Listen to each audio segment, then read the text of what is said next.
পরীক্ষাগারে গাঢ় hydrochloric acid ও manganese ডাইঅক্সাইডের মিশ্রণকে উত্তপ্ত করে ক্লোরিন গ্যাস প্রস্তুত করা হয়। 10 গ্রাম ম্যাঙ্গানিজ ডাইঅক্সাইডের সাথে গাঢ় হাইড্রোক্লোরিক অ্যাসিডের বিক্রিয়ায় উৎপন্ন ক্লোরিন গ্যাসের আয়তন ও ভর এসএটিপিতে গণনা করো। পরীক্ষাগারে HCl ও MnO2 এর মিশ্রণকে উত্তপ্ত করলে যে ক্লোরিন গ্যাস প্রস্তুত করা হয় সেই বিক্রিয়াটি নিম্নরূপ: manganese dioxide, HCl, manganese dichloride, chlorine plus পানি। এই বিক্রিয়াটিকে সমতা করলে এখানে ক্লোরিন সবচেয়ে বেশি আছে এবং এখানে দুইটা 4টা, আর এই পাশে ক্লোরিন আছে একটা, এজন্য আমি সামনে 4 ব্যবহার করলাম। হাইড্রোজেন হয়ে গেল 4টা, এখানে হাইড্রোজেন 2টা, এজন্য সামনে 2 ব্যবহার করলে 4টা হাইড্রোজেন মিলে গেল।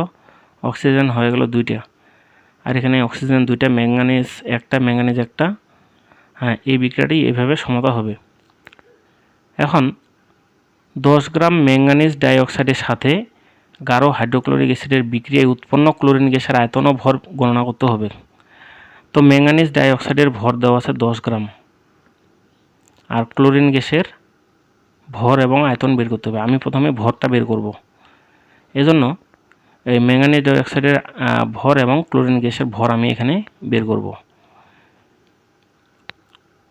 ম্যাঙ্গানিজের ভর 55, অক্সিজেনের 16 × 2,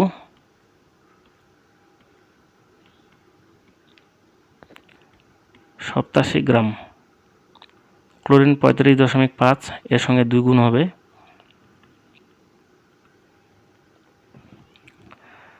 71 গ্রাম। সমীকরণ থেকে আমরা বলতে পারি 87 গ্রাম ম্যাঙ্গানিজ ডাইঅক্সাইড থেকে ক্লোরিন গ্যাস উৎপন্ন হয় 71 গ্রাম।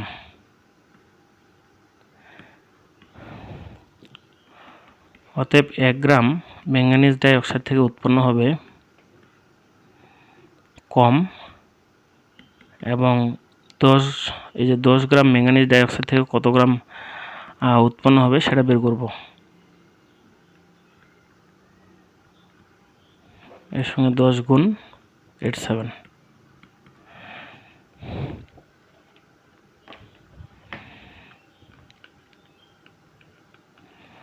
71 × 10 ভাগ 87, 8.163 গ্রাম। তো এবার আমরা ভর বের করে ফেললাম, এবার আয়তন এসএটিপিতে আয়তন বের করব।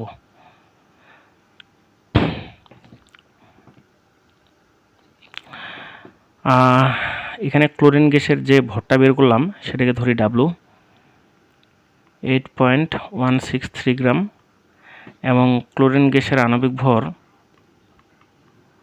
35.5, এর সঙ্গে 2 গুণ 71 গ্রাম।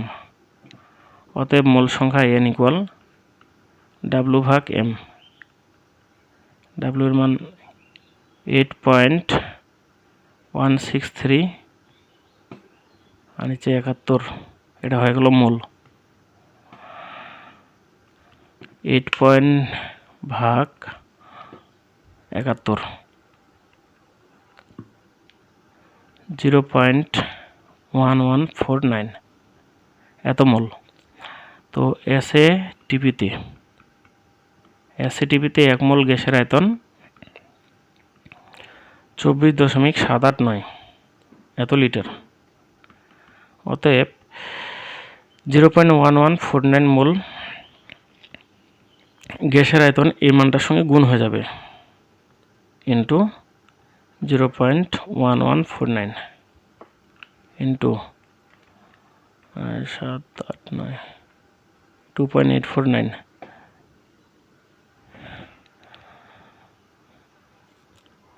2.849 লিটার। এটা এসএটিপিতে আয়তন।